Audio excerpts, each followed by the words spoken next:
Hello दोस्तों, आप सभी का स्वागत है। फिर से आप इस यूट्यूब चैनल के माध्यम से आज आप लोग के लिए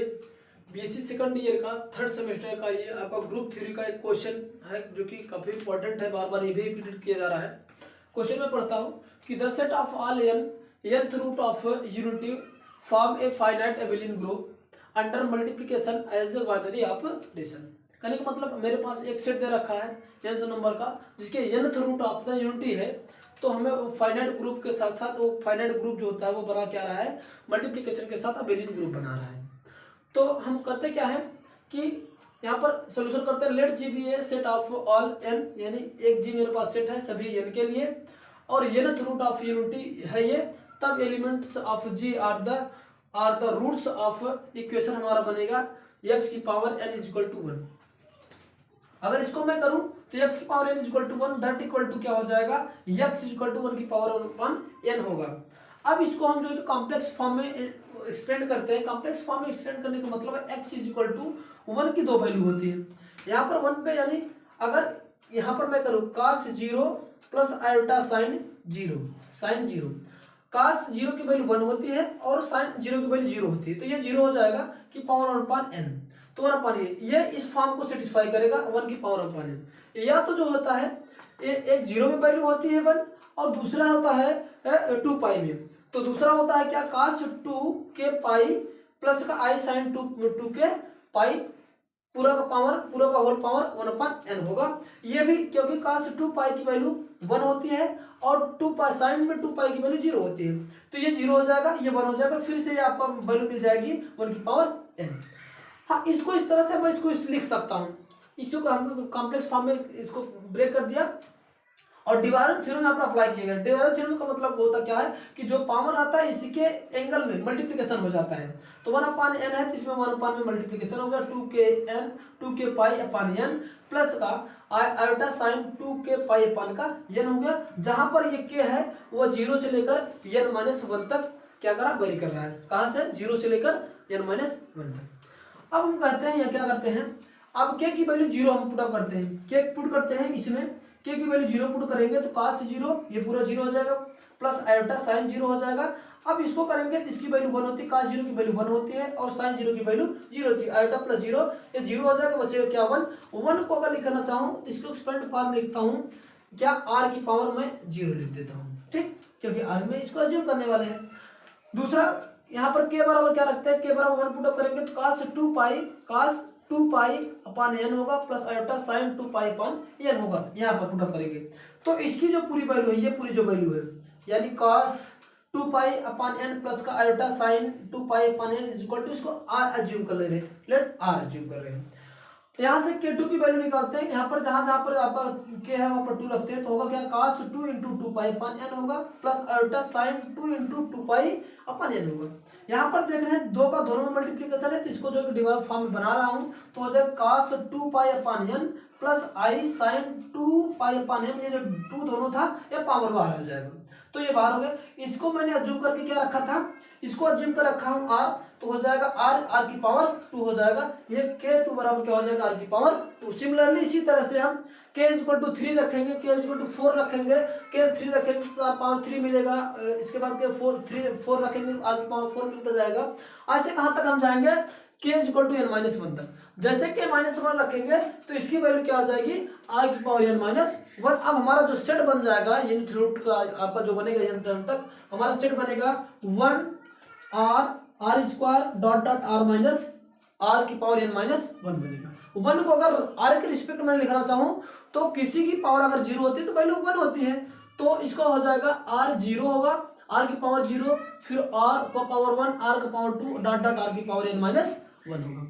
अब यहाँ से हमें इसको अबेलियन ग्रुप दिखाना अंडर मल्टीप्लिकेशन के तहत, तो हम क्या करते हैं, पहले क्लोजर प्रॉपर्टी को देखते हैं। क्लोजर प्रॉपर्टी को मैंने बताया था कि कोई भी दो एलिमेंट हो अगर उसका मल्टीप्लिकेशन करने पर अगेन उसी सेट में आ जाता है तो हम कहते हैं क्लोजर प्रॉपर्टी को सेटिस्फाई कर रहा है। तो यहाँ पर देखते हैं कि इस सेट से कोई भी मैं दो एलिमेंट उठा ला रहा हूँ। पहला एलिमेंट मैं जो है कि r की पावर i और दूसरा r की पावर j उठाया, किससे, जिसकी वैल्यू क्या है तो वो किस में कंटेन कर रहा है, j में कंटेन कर रहा है। साथ साथ ये i और j की जो वैल्यू है वह कहां से कहां तक कंटेन करेगी, 0 से n-1 के बीच कंटेन करेगी। अगर ये दो एलिमेंट इसमें है तो अगर इस पे मैं प्रॉपर्टी मल्टीप्लिकेशन को तो मल्टीप्लिकेशन करेंगे दोनों एलिमेंट का, तो आई की power J I sorry R की पावर आई इंटू आर की पावर जे, तो मिले क्या, ये दोनों बोथ आर सेम है तो ऐड हो जाएगा आर की पावर आई प्लस जे। यहाँ पर अब तीन कंडीशन बनते हैं, ये आर की पावर आई प्लस जे, या तो आर आई प्लस जे की वैल्यू हो सकता है एन से ज्यादा हो, एन से कम हो, या तो ये भी हो सकता है आई प्लस जे की वैल्यू एन के इक्वल हो जाए, या तो आर की वैल्यू जो है कि आई प्लस जे की वैल्यू एन से कम हो। अगर एन से कम है तो सीधी सी बात है इस वाले में कहीं ना कहीं कंटेन करेगा, 0 से लेकर 1 के ना कहीं कहीं कंटेन करेगा, क्योंकि कम है एन की वैल्यू कम है तो इसमें कंटेन करेगा, तो सीधी सी बात है आर की पावर आई प्लस जे जो है कि वह क्या करेगा, जी में कंटेन करेगा, इस ग्रुप में कंटेन करेगा तो ग्रुप में कंटेन करेगा।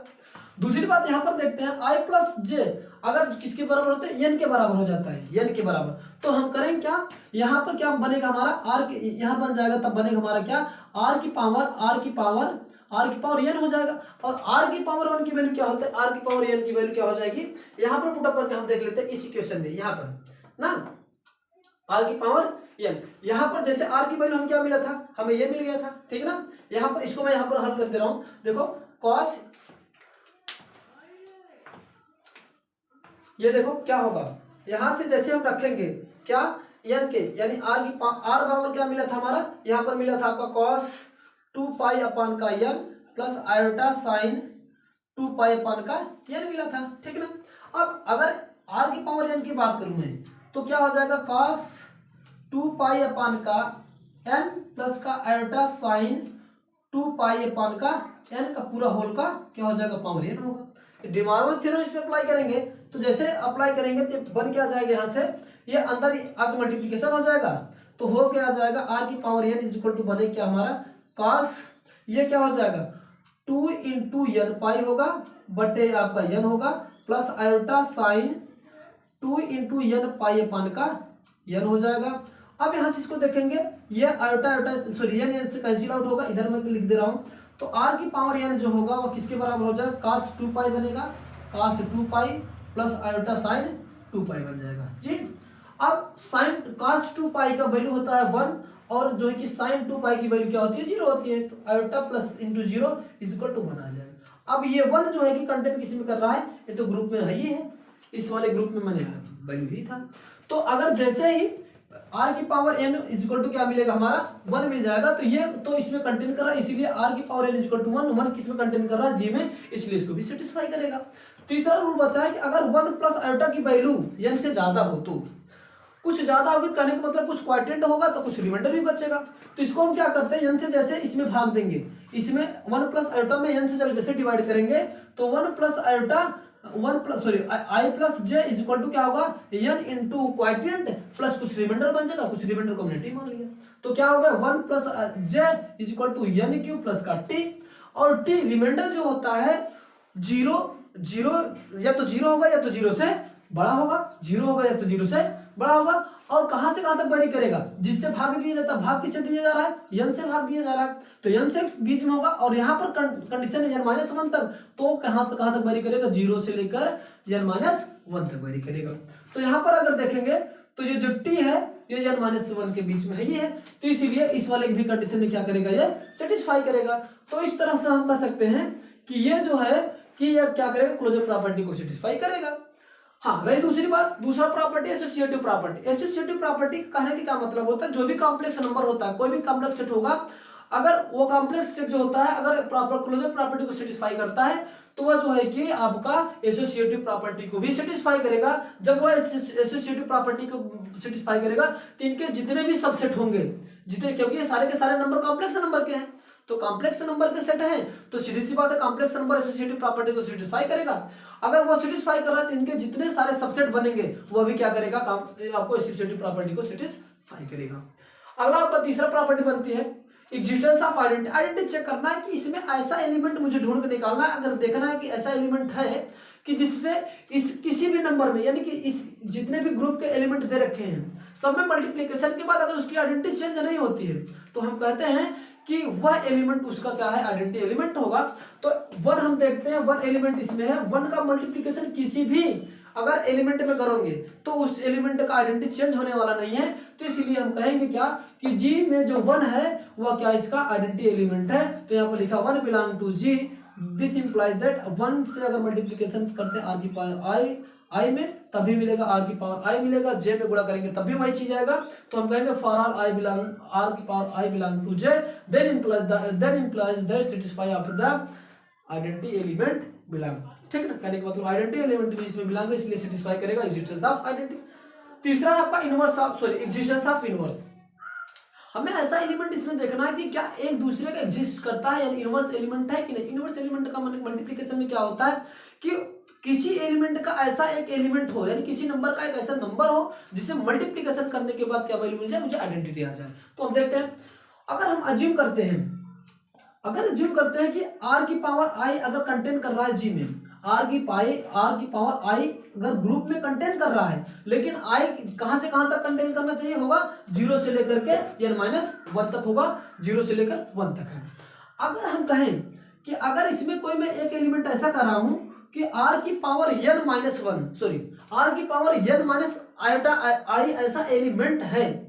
कि अगर इसमें इस ग्रुप में कंटेन कर रहा है, अगर कंटेन करने का मतलब क्या है कि जैसे आई की वैल्यू कहां से कहां कंटेन करें, 0 से लेकर n-1 तक। अगर जैसे यहाँ पर आई की वैल्यू 0 रखेंगे तो फिर से हमें क्या मिल जाएगा, आर की पावर n मिल जाएगा, और आर की पावर n की वैल्यू क्या होती है, 1 होती है। तो 1 कंटेन करेगा किसमें, ग्रुप में, इस सेट में पूरा का पूरा कंटेन करेगा ही। तो इसीलिए क्या हो जाएगा, अगर इन दोनों एलिमेंट का मल्टीप्लिकेशन करें आर की पावर आई इंटू आर की पावर n-i,